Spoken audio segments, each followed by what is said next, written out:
monde, je suis ravie de vous retrouver aujourd'hui pour un nouveau petit concept que j'ai découvert sur le compte Instagram de la droguerie écrite. Donc je vous laisse le lien de son compte Instagram en barre d'infos si vous souhaitez découvrir son compte Instagram, ses chouettes photos, ses avis livresques et ses chouettes concepts en story du coup. Parce que c'est comme ça que j'ai eu l'idée de cette vidéo, de vous faire une vidéo où un mot égale un livre. Et donc je vous ai demandé des mots sur Instagram. Si vous ne me suivez pas sur Instagram, c'est là souvent que je pose des petites questions et tout parce qu'il y a plein de fonctionnalités sondage qui sont très pratiques. Et donc vous m'avez donné plein de mots, énormément de mots. Mais je me suis dit bon là c'est la première fois donc on va en faire 10. J'ai pris des mots qui sont assez basiques, certains qui rappellent le printemps parce que comme ça on est un peu dans la période. Il y en a quelques-uns qui sont un peu drôles. C'était pas toujours facile mais je me dis la prochaine fois j'en ferai une un petit peu plus corsée. Si ce concept de vidéo vous plaît évidemment. Nous allons donc tout de suite commencer par les premiers mots.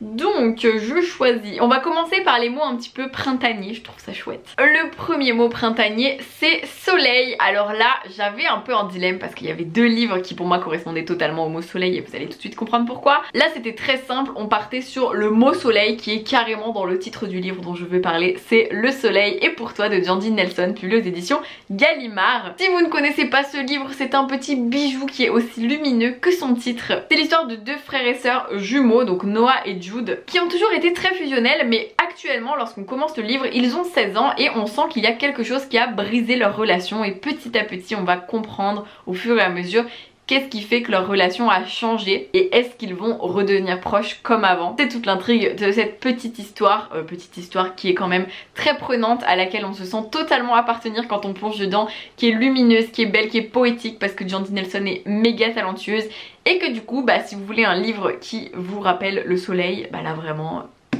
le soleil est pour toi. Déjà le titre vous rappellera le soleil. Le deuxième petit mot c'est fleurs. Et figurez-vous que encore une fois je me suis rendu compte, je sais pas si vous avez des conseils de livres où les fleurs sont une grande partie de l'histoire, mais j'ai eu beaucoup de mal à penser à un livre qui me fasse penser aux fleurs. Au final j'ai trouvé encore une fois un livre où ah mais en fait je suis bête, j'avais même pas capté, j'ai pensé au livre Le Soleil et ses fleurs qui rentrait aussi dans la catégorie d'avant, mais moi je pensais aussi à Je suis ton soleil de Marie Pavlenko. Bref, j'ai pensé du coup au livre Le Soleil et ses fleurs de Rupicourt, publié aux éditions Nil, qui est un recueil de poésie de l'autrice Rupicourt, qui est une insta-poète parce qu'elle publie toutes ses petites poésies sur son compte Instagram ainsi que ses petites illustrations. Très minimaliste, elle fait plein de petites illustrations comme ça et ce sont plein de petits poèmes. Rupicourt, étonnamment, j'ai un peu un unpopular opinion dans le sens où Rupicourt, tout le monde adore, tout le monde trouve ça magnifique et tout, et je suis d'accord, c'est très beau, c'est magnifique, c'est très incarné, ça lui ressemble énormément, mais en même temps je trouve tout le temps ces recueils très déprimants. Moi à chaque fois que je les lis je suis méga déprimée.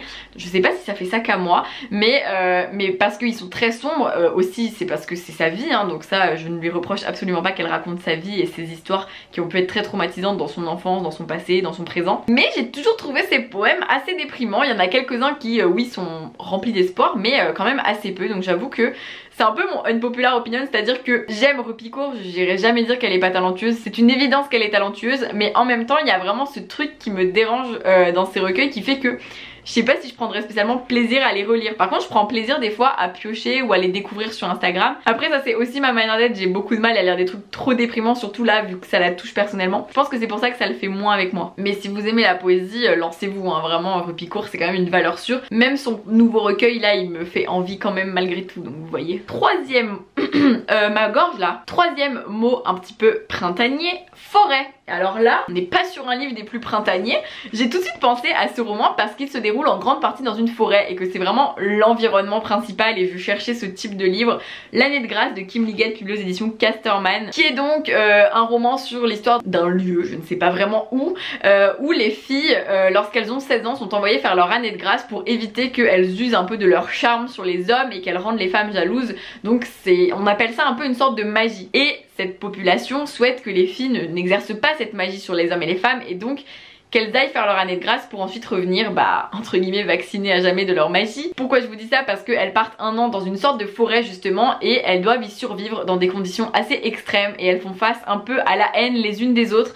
Il n'y a pas tellement cet esprit de sororité, c'est qu'on se rend compte que là-bas elles vivent des trucs horribles et on ne comprend pas pourquoi, et en le lisant vous découvrirez pourquoi. J'ai tout de suite pensé à ce livre quand j'ai vu Forêt, parce que vraiment, des fois j'ai du mal à visualiser, mais quand même au moment immédiat je visualise très bien les paysages et les détails et tout, mais je visualise pas les personnages dans les livres. Et du coup dans ce livre vraiment la forêt je l'ai vu maintes et maintes fois dans mon esprit et vraiment ça m'a marqué. Donc c'est pour ça que j'ai tout de suite pensé à ce roman. On va dire un mot qui est peut-être printanier, peut-être pas. Il y avait le mot apéro que j'ai trouvé trop rigolo et du coup je me suis dit vas-y je veux le mettre. Et là j'ai réfléchi et je me suis dit est-ce que j'ai des livres qui parlent d'apéro? Est-ce que les personnages dans mes livres prennent souvent l'apéro? Et je me suis rendu compte que dans les livres young adultes pas tellement. C'était super dur du coup de choisir. Je me suis dit mais qu'est-ce que je vais prendre? Et j'ai pensé à PLS de Joanne Richoux, publié aux éditions Actes Sud Junior, tout simplement parce que c'est l'histoire d'une soirée. Donc on peut estimer qu'avant leur soirée ils prennent l'apéro. S'il vous plaît suivez-moi sur cette idée. C'est l'histoire même d'une soirée déguisée et on va suivre principalement Sacha qui navigue chez lui entre sa sœur jumelle, la fille dont il est amoureux et ses amis. Donc pour moi c'est vraiment un livre qui reflète l'apéro dans le sens où on est vraiment sur une soirée qui montre un petit peu tout ce qui se passe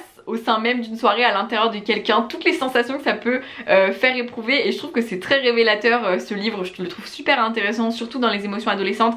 Il y a une certaine intrigue en plus que j'ai trouvé très intéressante, très bien traitée, donc vraiment si vous voulez un livre où ils prennent l'apéro PLS peut-être, mais même sans parler d'apéro, si vous voulez un livre sur une soirée, sur les sensations que ça peut faire éprouver d'aller en soirée etc, PLS est vraiment le livre qu'il vous faut. Il est très court parce que évidemment une soirée ça ne dure pas 10 000 ans, mais justement c'est ce qui fait toute la force de ce roman je trouve. Alors je crois que j'ai plus rien de printanier, mais j'ai un truc que je trouve rigolo encore une fois, donc on va rester dans les mots rigolos avec le mot poulpe. Et là encore une fois je me suis dit oula, poulpe, comment je vais... quoi? Et j'ai eu l'idée du siècle, il y a une maison d'édition qui s'appelle Pulp Fiction, donc j'ai pris Pulp Fiction, j'ai pris un livre de Pulp Fiction pour cette catégorie, et j'ai pris La Revanche des Princesses, parce que évidemment je ne pouvais que prendre ce livre. Ce livre il est écrit par 6 autrices. Sandrine Beau, Clémentine Beauvais, Charlotte Bousquet, Alice Brière-Raquet, Anne-Fleur Multon et Carole Trébor. Et c'est un livre où les filles reprennent le pouvoir, chacune à leur manière. Dans chaque histoire il y a une thématique, un sujet, et j'avais adoré ce petit recueil de nouvelles qui est vraiment pétillant, plein d'énergie, très lumineux et écoutez il y a pas vraiment de poulpe à proprement parler, mais c'est la collection poulpe donc ça marche. On part sur un mot un petit peu poétique, le mot rêve, et j'ai directement pensé au mot je t'ai rêvé. Au livre Je t'ai rêvé de Francesca Zappia, publié aux éditions Robert Laffont dans la collection R. Déjà parce que le titre est très révélateur du mot rêve, et aussi parce que le rêve est très présent dans ce livre. Et dans ce livre on suit l'histoire d'une adolescente qui est atteinte de maladie mentale, de schizophrénie, et donc le mot rêve est très présent dans le sens où elle va sans cesse se questionner sur si une situation est dans ses rêves ou si c'est la vraie réalité. Et même nous on va beaucoup se questionner sur ça et on va avoir du mal à distinguer si on lit des rêves ou une réalité proche de cette adolescente. Et c'est un livre qui est extrêmement émouvant, poignant, bouleversant, tous les mots que vous voulez. Moi il m'a retourné vraiment, donc je ne peux que vous le recommander, et pour moi c'est un des livres qui s'apparente le plus à cette idée de rêve et de réalité. Puis nous avons le mot liberté, et là je vous parle d'un livre. Alors c'est rigolo parce que dans une vidéo que vous avez soit déjà vue soit bientôt vue, je vous le montre ce livre, et je me suis dit je vais pas m'empêcher de vous en parler. Bref, si vous voyez cette vidéo, que vous l'ayez vue ou que vous allez bientôt la voir, vous comprendrez. Il s'agit de Risque Zéro de Pete Hotman, je sais pas trop comment ça se prononce, publié aux éditions Milan. Je pense que c'est un livre qui n'est plus édité mais que vous pouvez trouver d'occasion j'imagine, ou en e-book, je ne sais pas trop. Mais j'avais trop envie de vous en parler parce que déjà par rapport à la période qu'on vit en ce moment, je trouve que ce livre est méga intéressant, et surtout parce qu'il est plutôt en contradiction avec l'idée de liberté, et c'est pour ça que je voulais parler de ce livre, parce qu'il questionne beaucoup sur la liberté, et que je pense qu'actuellement on est d'autant plus confronté à cette question de est-on libre ou pas lorsqu'on est enfermé chez soi? Lol. Bref, Risque Zéro, c'est l'histoire d'un monde où tout risque est banni, on ne tombe plus malade, il n'y a plus de sport parce que c'est trop dangereux, on n'aime pas les gens parce que c'est trop éprouvant, et on va suivre l'histoire de Bo Marston qui a 16 ans et qui vit sous cette dictature du bien-être. Il va être enfermé dans un camp de travaux forcés et il va décider de résister, tout simplement pour prendre le risque de vivre et surtout la liberté de vivre. Et je pense que ce livre est méga intéressant sur ce thème de la liberté. Déjà il y a une phrase que le papy dit à un moment, et je crois que regardez il y a un petit post-it que j'ai dû mettre il y a 75 000 ans dans ce livre, vous voyez, et je pense que c'est la citation que je trouve trop belle. Oui, c'est la citation que je trouve trop belle. Je pense que ce pays a commencé à partir en brioche le jour où on a décidé qu'on préférait la sûreté à la liberté. Et je trouve ça hyper intéressant justement de questionner cette idée de liberté et de sécurité? Est-ce qu'il faut nous priver de nos libertés pour être en situation de sûreté, pour se sentir en sécurité? C'est une question qui est hyper intéressante, hein, même dans le cas de... Enfin, même dans mon propre cas, moi en tant que femme, quand j'en ai marre de me faire agresser verbalement ou physiquement dans la rue par des mecs, de me faire accoster, de me faire... Bref, le harcèlement de rue quoi. Mais du coup, est-ce que si il y avait plein de choses qui font que ça empêchait ça, est-ce qu'on serait pas sur une grosse restriction des libertés? C'est une question qui est très intéressante, notamment dans nos situations actuelles où nous sommes enfermés chez nous pour la santé du pays, et ça je suis totalement d'accord parce que c'est pour les hôpitaux, c'est pour les soignants qu'on fait ça. Mais du coup, c'est une question qui est intéressante. Là on est dans un cas très extrême, bien sûr, notre situation actuelle dans le monde entier c'est un cas très particulier. Là on est vraiment dans un monde où on ne peut plus rien risquer et je trouve ça passionnant, vraiment j'avais adoré le concept. Encore un petit mot positif, nous avons le mot confiance, et là j'ai pensé à un livre dont je ne vous ai pas parlé depuis méga longtemps. Il s'agit de Âme jumelle, âme rebelle de Samantha Bailey, publié aux éditions Rajo. C'est l'histoire de Sonia et de Lou qui se sont rencontrés sur internet grâce à un forum de manga, et Sonia c'est la plume, Lou c'est le crayon, et ensemble elles vont oser se lancer pour inventer une fiction sur internet où chacune va beaucoup donner d'elle-même pour pouvoir faire connaître cette histoire. Ça parle aussi d'amitié d'internet, et justement j'ai beaucoup pensé à ce mot confiance parce que je trouve ça hyper intéressant de voir que par internet on peut aussi rencontrer des personnes de confiance, même si bien évidemment il faut faire attention, et je pense que c'est le mot qui caractérise le mieux la relation qui lie Lou et Sonia. J'avais adoré cette histoire, je m'y suis sentie, je me suis beaucoup attachée à cette histoire parce que je m'en sentais très proche étant donné que j'ai beaucoup de mes amis qui viennent d'internet. Du coup ça me semblait une évidence de mettre ce roman là qui est super intéressant parce que ça parle vraiment de l'adolescence et de l'entrée dans l'âge adulte de ces deux personnages auxquels je m'étais beaucoup attachée. Là c'est le tome 1 et le tome 2 ensemble, et j'ai aussi le tome 3, donc c'est une trilogie, voilà, si vous vous demandiez, et c'est vraiment un très chouette roman qui fait du bien à lire quand on n'a pas envie d'un truc prise de tête, même si c'est quand même très profond et très complet. C'est quand même une lecture doudou à mes yeux. Et enfin le dernier mot c'est passé, et là je me suis dit bon on va prendre un livre un peu historique. J'ai décidé de vous parler de Max de Sarah Cohen Scully, publié aux éditions Gallimard dans la collection Pôle Fiction, qui est un roman qui se passe en 1936. C'est l'histoire de Max qui va naître et qui est le prototype parfait du programme Lebensborn, qui est un programme de femmes sélectionnées par les nazis pour mettre au monde des purs représentants de la race aryenne, donc des blonds aux yeux bleus, qui est la jeunesse à leurs yeux idéale. On part donc sur une histoire qui est assez réaliste dans le sens où à l'époque de la Seconde Guerre mondiale, les nazis avaient vraiment dans l'idée de créer une population de race parfaite aryenne, ce qui est terrifiant. Et avec Max je trouve ça très intéressant parce qu'on se questionne tout du long de ce livre sur cette histoire, sur ce personnage qui est très problématique au final, parce que ce que je trouve ça chouette dans ce type de littérature c'est que ça nous interroge de tous les points de vue possibles. C'est à dire que oui, Max c'est clairement le bébé horrible, enfin je veux dire, mais en même temps il n'a rien demandé, il est né et on l'a formaté comme ça. Et du coup, est-ce qu'il va pouvoir, par ses rencontres, par sa propre réflexion, changer de chemin?